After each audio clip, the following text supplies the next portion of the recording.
Alright, guys. This is called like you. Like, in elementary school when you say to the person you like, I don't just like you, I like you. That type of title. Alright, guys, here we go. Like you by Venti. And I'm not gonna say the second part of their name because it's not good. It was around the evening that a certain unlucky boy was found sprinting out of the city and going directly towards a familiar forest, clutching a basket and book closely to his sides. The hour prior, he had been taking his time to prepare the best meal he could make for his forest friend, though it was rendered pretty difficult due to his reoccurring unluckiness. But he pulled through. I'm guessing it's pulled through. Looks like they made a typo. With the help of his dad's, of course. It was a simple meal: steak, chicken mushroom skewers, and a few Mondstadt hash browns. These were dishes that Bennett learned were much liked by his friend, and him too, of course. After preparing these dishes, he had wrapped them up neatly and packed them in a basket, which he currently held tightly in his right hand. In his left hand, however, he held a book he had borrowed from Amber, the outrider of the Knights of Favonius. He didn't know her well, but he had seen her clutching said book in her hands when bumping into her during one of his adventures. Upon seeing it, he had thought of his friend, thus leading him to ask Amber for the book. She said yes, of course, but only after making Bennett swear on his life to protect it. Out of breath, Bennett stopped by the statue of the Seven, situated near Wolvendom. Uncharacteristically, Bennett had gotten lucky and didn't run into a single hilichurl or slime on his way there, so he had no reason to ask for the statue's blessing. Placing the book and basket down, Bennett laid down, closing his eyes, feeling the cool breeze on his skin. Then, bonk. Ugh! Ow! Where did that come from? Sitting up, the boy looks at his surroundings, searching for whoever had tossed the rock. His eyes landed on a figure fighting a small group of hilichurls, making quick work of them. They then turned around, wiping the sweat off their brow. It was Aether, Traveler. Sorry about that, Benny. We didn't see you there, he said, making his way towards Bennett. No problem. It happens more often than you think, he replies.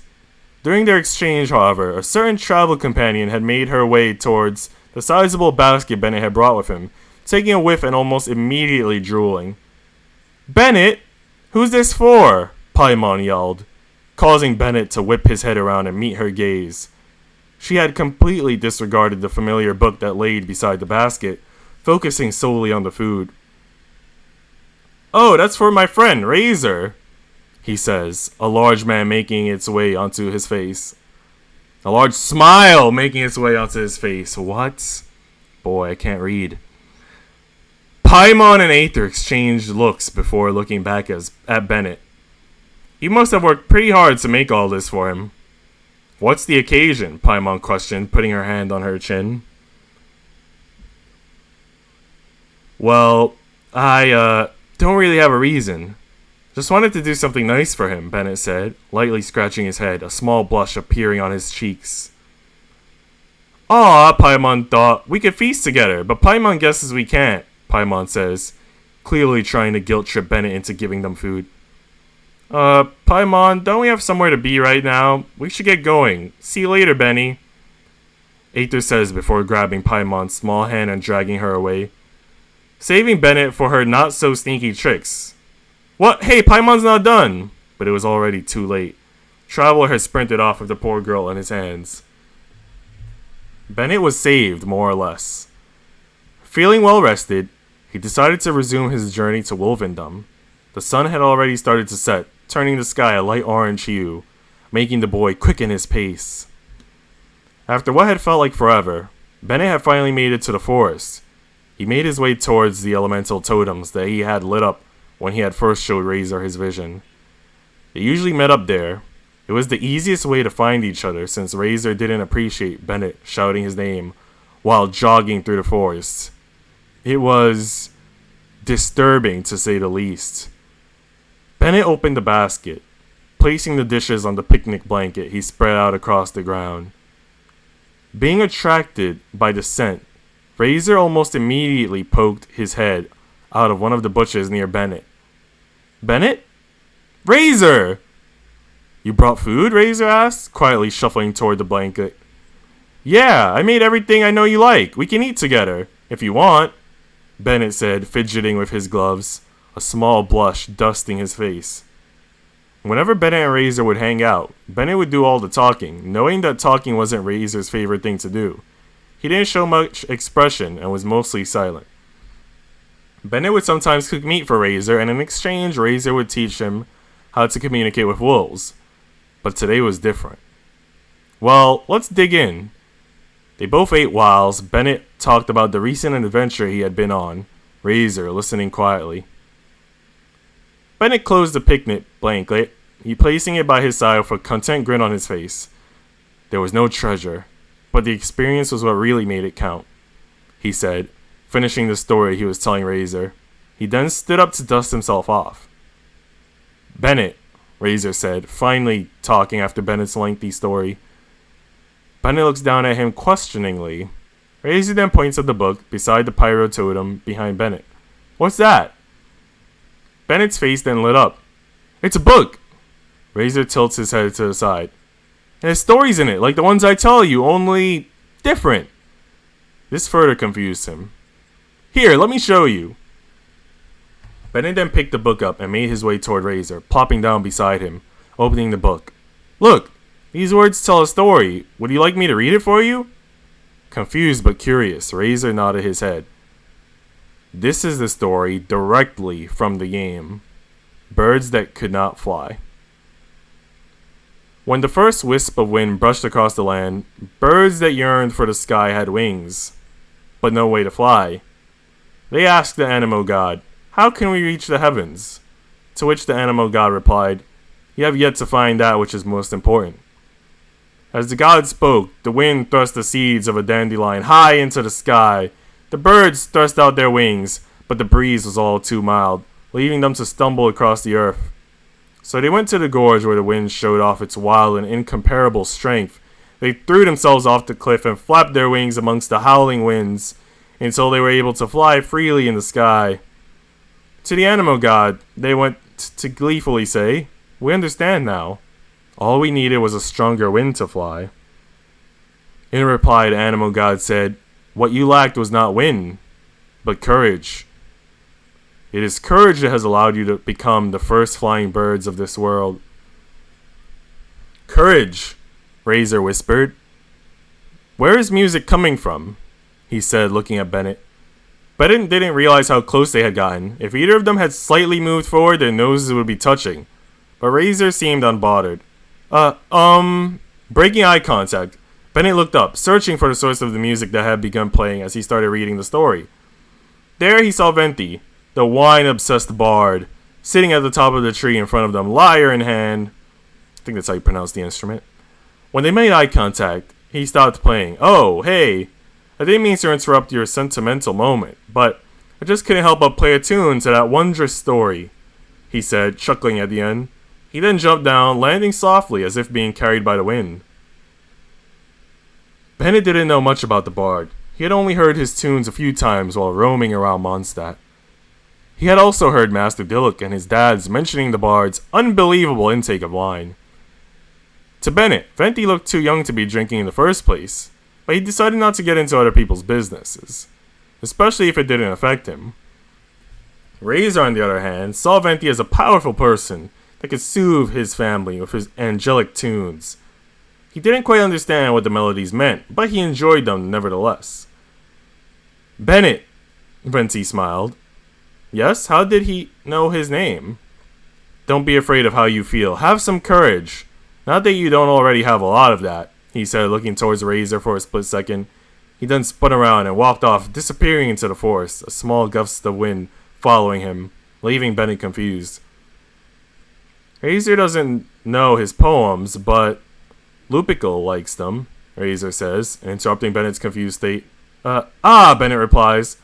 What did the bard mean by having courage? Courage for what? He looked at Razor, pondering. Bennett and Razor had known each other for several years, but Bennett never thought about how he really felt about the boy. They had talked and taught each other many things, but they never mentioned love in particular. He thought long and hard while a comfortable silence fell between the two boys. "Razor, do you like anyone?" Bennett blurted out, almost wishing he had kept the question to himself. "Like?" Razor likes Traveler, Cleve, Barbara, you, and Lupical, Razor says, a serious look on his face. No, I mean, like someone. Razor tilts his head to the side, clearly confused. Bennett sighs and lays down, facing the sky. "I mean, having feelings for someone, always thinking about them, wanting to be with them all the time, admiring everything about them, wanting to be like them." At this point, Bennett had practically been talking to himself, almost forgetting Razor had been listening. He then sits up again, clutching his chest. You get this warm, fuzzy feeling when you're around them, and always want to make them happy. That's what liking someone, even loving someone is like, Razor.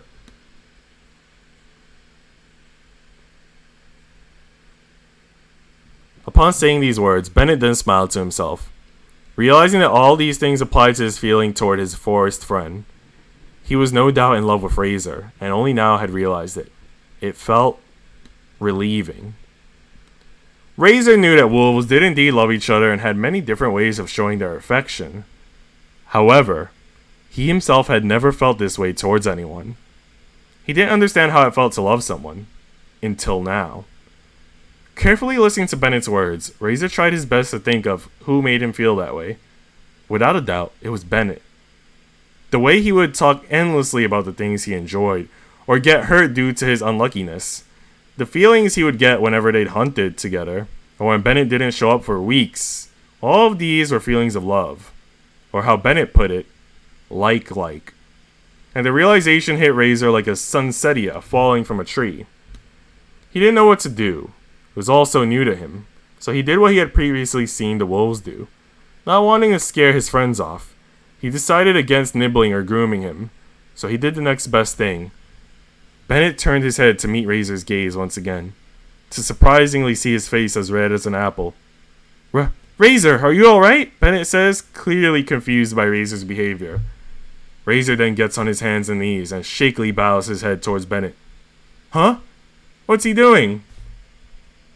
Bennett then crawls toward Razor and places his hand on the boy's head. Razor shoots his head up, somehow turning a brighter shade of red than before. "But Bennett, you... Bennett has never been more confused in his life.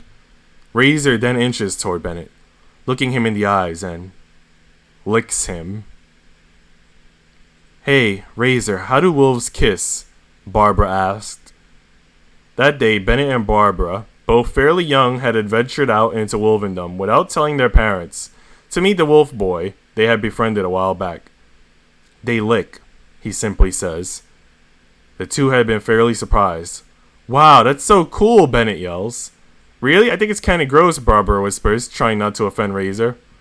"Well, us city people get real close, put our lips together, and boom, a kiss is made. Some people even kiss for 100 seconds, Bennett explains, making it as extra as possible. Barbara chuckles, placing her hand on Razor's shoulder. "It's more or less like that. Bennett's just exaggerating," she says, smiling kindly at him. Dropping the subject fairly quickly, the group then goes on to chat for what seems like hours about many things until the sun had set and children hurried back home, inevitably getting in trouble for sneaking out. But neither did Bennett nor Razor forget about these things to the present day. Razor was kissing him. He didn't know what to do. Suddenly, Venti's words came to mind. "Razor, Mustering up all his courage, he cupped Razor's face, gazing into his eyes for what felt like an eternity.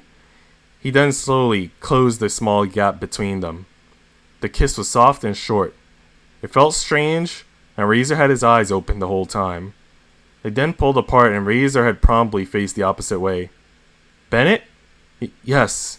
He was shaking. "I like you. For a long time." Hearing this, Bennett grabbed Razor's shoulders, turning him around swiftly, seeing small tears build up at the corner of his eyes. "I like you too," Bennett whispered, pulling Razor onto a tight hug, crying tears of joy. I love you, Razor. I always have. Ah, young love, the bard hummed, pulling his lyre out of who knows where. But boy, is that kid unlucky. I had to stop so many things from interrupting their moment, Betsy says, looking toward the pile of apples and pine cones he had stopped from whacking poor Bennett in the head. Oh, traveler, fancy seeing you here. Hope you enjoyed this short story. The end.